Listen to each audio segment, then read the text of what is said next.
श्रीमद्भागवत महापुराण प्रथम स्कंद अध्याय क्रमांक 15। कृष्ण विरह व्यथित पांडवों का परीक्षित को राज्य देकर स्वर्ग सिधारना। श्लोक क्रमांक 36 के पश्चात युधिष्ठिरस्तत्परिसर्पणं बुद्धः पुरे च राष्ट्रे च गृहे तथात्मनि विभाव्यलोभानृतजिह्महिंसनाद्धर्मचक्रं गमनाय पर्यधात् स्वराट् पौत्रं विनयिनमात्मनः सुसमं गुणैः तोयनीव्याः पतिं भूमेरभ्यसिञ्चद् गजाह्वये मथुरायां तथा व्रजं शूरसेनपतिं ततः प्राजापत्यां निरूप्येष्टिमग्नीनपि बदीश्वरः विसृज्य तत्र तत् सर्वं दुकूलवलयादिकं निर्ममो निरहङ्कारः सञ्छिन्नाशेषबन्धनः वाचं जुहाव मनसि तत्प्राण इतरे च तं मृत्यावपानं सोत्सर्गं तं पञ्चत्वे यजोहवीत् त्रित्वे हुत्वाथ पञ्चत्वं तच्चैकत्वे जुहोन्मुनिः सर्वमात्मन्यजुहवीद ब्रह्मण्यात्मानमव्यये चिरवासा निराहारो बद्धवाङ्गमुक्तमूर्धजः दर्शयन्नात्मनो रूपं जडोन्मत्तपिशाचवत् अनपेक्षमाणो निर्गाद शृण्वन् बधिरो यथा उदीचीं प्रविवेशासां गतपूर्वां महात्मभिः हृदि ब्रह्म परं ध्यायन्नावर्तेत यतो गतः सर्वे तमनु निर्जग्मुर्भ्रातरः कृतनिश्चयाः कलिना धर्ममित्रेण दृष्ट्वा स्पृष्टाः प्रजा भुवि ते साधु कृतसर्वार्था ज्ञात्वात्यन्तिकमात्मनः मनसा धारयामासुरवैकुण्ठचरणाम्बुजम् तद्ध्यानोद्रिक्तया भक्त्या विशुद्धिषणाः परे तस्मिन् नारायणपदे एकान्तमतयो गतिम् आवापुर्दुर्वापां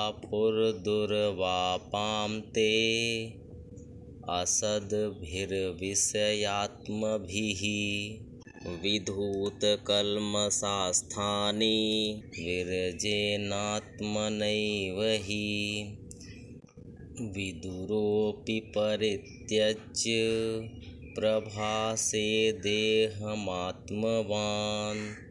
कृष्णावेशेन तच्चित्तः पितृभिः स्वच्छयं ययौ द्रौपदी च तदाज्ञाय पतीनामनपेक्षतां वासुदेवे भगवती एकान्तमतिरापतं यः श्रद्धयैतद् भगवत्प्रियाणां पाण्डोः सुतानामिति सम्प्रयाणं शृणोत्यलं स्वस्त्ययनं पवित्रं लब्ध्वा हरो भक्तिमुपैति सिद्धिम् इति श्रीमद्भागवते महापुराणे पारमहंस्यां संहितायां प्रथम स्कन्धे पांडव स्वर्गारोहणं नाम 15 महाराज युधिष्ठिर से कलयुग का फैलना छिपा न रहा। उन्होंने देखा देश में, नगर में, घरों में और प्राणियों में लोभ, असत्य, छल, हिंसा आदि अधर्मों की बढ़ती हो गई है। तब उन्होंने महाप्रस्थान का निश्चय किया। उन्होंने अपने विनयी पौत्र परीक्षित को, जो गुणों में उन्हीं के समान थे, समुद्र से घिरी हुई पृथ्वी के सम्राट पद पर हस्तिनापुर में अभिषिक्त किया। उन्होंने मथुरा में सूर सेनाधिपति के रूप में अनिरुद्ध के पुत्र वज्र का अभिषेक किया।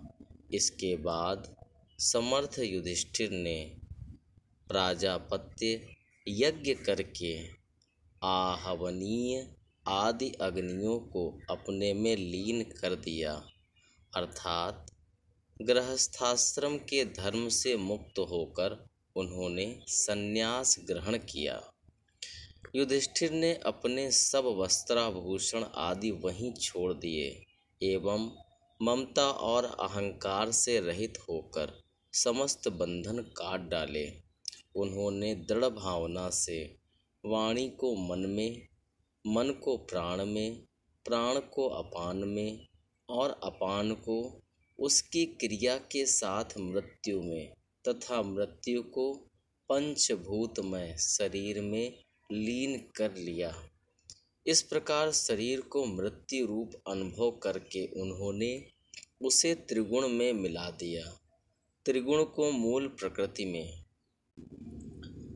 सर्व कारण रूपा प्रकृति को आत्मा में और आत्मा को अविनाशी ब्रह्म में विलीन कर दिया।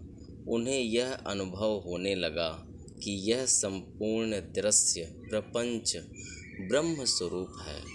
इसके पश्चात उन्होंने शरीर पर चीर वस्त्र धारण कर लिया, अन्न जल का त्याग कर दिया, मौन ले लिया और केश खोलकर बिखेर लिए। वे अपने रूप को ऐसा दिखाने लगे जैसे कोई जड़, उन्मत्त या पिशाच हो। फिर वे बिना किसी की बाट देखे तथा बहरे की तरह बिना किसी की बात सुने घर से निकल पड़े। हृदय में उस पर ब्रह्म का ध्यान करते हुए जिसको प्राप्त करके फिर लौटना नहीं होता, उन्होंने उत्तर दिशा की यात्रा की, जिस ओर पहले बड़े बड़े महात्मा जन जा चुके हैं। भीमसेन, अर्जुन आदि युधिष्ठिर के छोटे भाइयों ने भी देखा कि अब पृथ्वी में सभी लोगों को अधर्म के सहायक कलयुग ने प्रभावित कर डाला है। इसलिए वे भी श्री कृष्ण चरणों की प्राप्ति का दृढ़ निश्चय करके अपने बड़े भाई के पीछे पीछे चल पड़े। उन्होंने जीवन के सभी लाभ भली भांति प्राप्त कर लिए थे। इसलिए यह निश्चय करके कि भगवान श्री कृष्ण के चरण कमल ही हमारे परम पुरुषार्थ हैं, उन्होंने उन्हें हृदय में धारण किया। पांडवों के हृदय में भगवान श्री कृष्ण के चरण कमलों के ध्यान से भक्तिभाव उमड़ आया।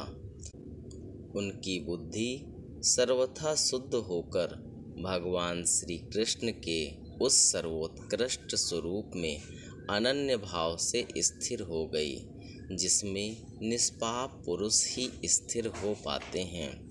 फलतः उन्होंने अपने विशुद्ध अंतःकरण से स्वयं ही वह गति प्राप्त की जो विषयासक्त दुष्ट मनुष्यों को कभी प्राप्त नहीं हो सकती। संयमी एवं श्री कृष्ण के प्रेमावेश में मुग्ध भगवन्मय विदुर जी ने भी अपने शरीर को प्रभास क्षेत्र में त्याग दिया। उस समय उन्हें लेने के लिए आए हुए पितरों के साथ वे अपने लोक यमलोक को चले गए। द्रौपदी ने देखा कि अब पांडव लोग निरपेक्ष हो गए हैं, तब वे अनन्य प्रेम से भगवान श्री कृष्ण का ही चिंतन करके उन्हें प्राप्त हो गईं। भगवान के प्यारे भक्त पांडवों के महाप्रयाण की इस परम पवित्र और मंगलमयी कथा को जो पुरुष श्रद्धा से सुनता है वह निश्चय ही भगवान की भक्ति और मोक्ष प्राप्त करता है। इति श्रीमद्भागवते महापुराणे पारमहंस्यां संहितायां प्रथम स्कंधे पांडव स्वर्गारोहणं नाम 15 अध्यायः।